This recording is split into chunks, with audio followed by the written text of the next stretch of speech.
Bismillahirrahmanirrahim. Qala al-muallif rahimahullah wa nafa'ana bihi wal muslimin wa amadana bi asrarihi wa anwarihi fit dharain. Wasiwaku mustahabbun fi kulli halin illa ba'da zawali lis-sha'im wa huwa fi thalathati mawadi'a ashaddu istihbaban inda taghayyuril fami min azmin wa ghairihi wa indal qiyami minan naumi wa indal qiyami lis-shalah. Pada kesempatan ini akan membicarakan mengenai siwak. As-siwak secara bahasa adalah menggosok. Dalam istilah siwak itu adalah menggunakan kayu arok wanahwihi dan semacamnya pada gigi dan sekitar gigi seperti gusi. Tujuannya untuk menghilangkan bau. Hukumnya sunnah muakkadah. Sunnah muakkad. Sunnah itu ada sunnah muakkad, ada sunnah ghairu muakkad. Sunnah muakkad adalah suatu perbuatan sunnah yang oleh Rasulullah selalu dikerjakan. Sedangkan ghairu muakkad perbuatan sunnah yang terkadang oleh Rasulullah dikerjakan, terkadang tidak. Contoh muakkad ya seperti siwak dan salat rawatib dan semacamnya. Ada hadis laula an asyqa ala ummati la amartuhum bisiwak inda kulli wudu. Andai tidak memberatkan pada umatku, tentu aku akan perintah mereka siwak setiap mau wudu. Dalam riwayat lain redaksinya inda kulli shalah, setiap hendak mau sholat. Ada beberapa keadaan siwak itu menjadi sangat dianjurkan menjadi muakkad. Pertama, inda taghayyurul fam min azmin wa ghairihi, ketika berubahnya keadaan mulut sebab azmin. Azmin, ada yang mengatakan azmin ini tidak makan,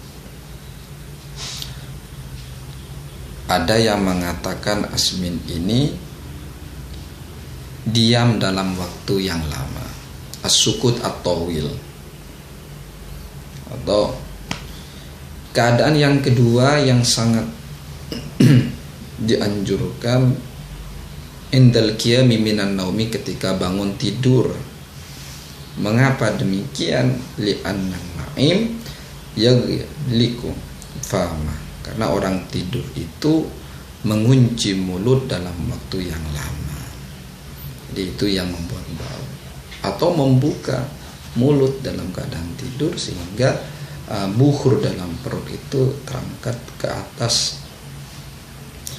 Dan keadaan yang ketiga indal qiyami ila shalah, ketika hendak mau sholat, baik itu sholat fardu, sunnah atau sholat janazah. Tanbihun sedangkan penggunaan siwak bagi orang yang puasa setelah tergelincirnya matahari itu makruh, cuma makruh tansih.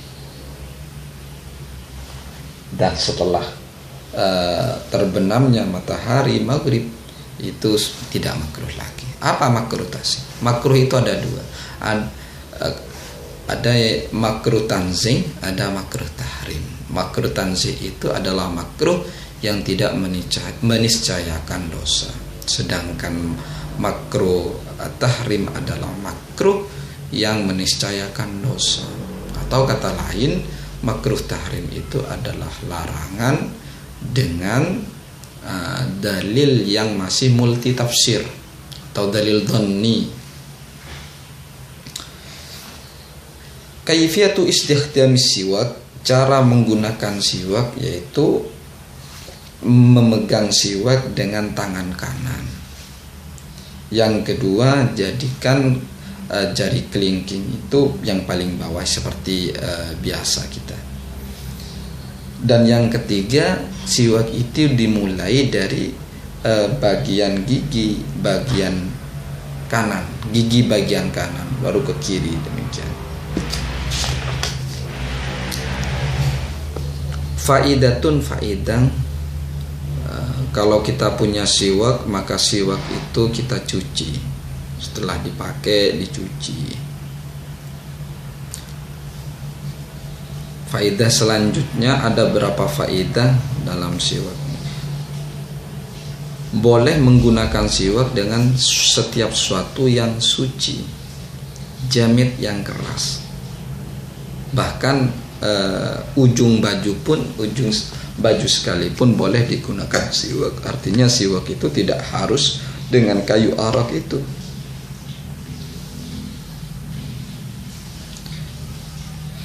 Ketika seorang muslim itu sholat lebih dari satu, maka sunnah untuk siwak. Seperti sholat tarawih, setiap 2 rakaat kita setelah salam mau sholat lagi kita siwak, 2 rakaat siwak lagi. Siwak disunnahkan ketika mau membaca Al-Quran, ketika gigi mulai menguning, ketika masuk rumah, ketika mau tidur, atau hal-hal lain. Haram menggunakan siwak yang keras, kasar, karena itu membuat nanti gigi, menyebabkan gigi luka. Hikmah disyariatkan siwak karena ketika kita misalnya mau munajat kepada Allah, maka senantiasa gigi itu dalam keadaan mulut dalam keadaan bersih. Jadi dengan adanya siwak, mulut senantiasa dalam keadaan bersih. Faidah siwak, faidahnya ada berapa faidah. Pertama yaitu iktidak kepada Rasul, ikut Rasulullah. Yang kedua bisa membersihkan mulut. Yang ketiga bisa memutihkan gigi. Yang keempat bisa menguatkan lithah, gusi. Yang kelima bisa membuat lebih otak itu cerdas. Dan yang keenam mempermudah ketika akan dicabut ruh indal mauti, ketika mau meninggal. Yang kedelapan diridhoi oleh Allah. Yang ke-9 yubti usyib, memperlambat penuaan, jadi bisa awet. Yang ke-10 melipat pahala, yudha'iful ajr. Yang ke-12 bisa mengingatkan syahadah ketika akan meninggal. Wallahu a'lam.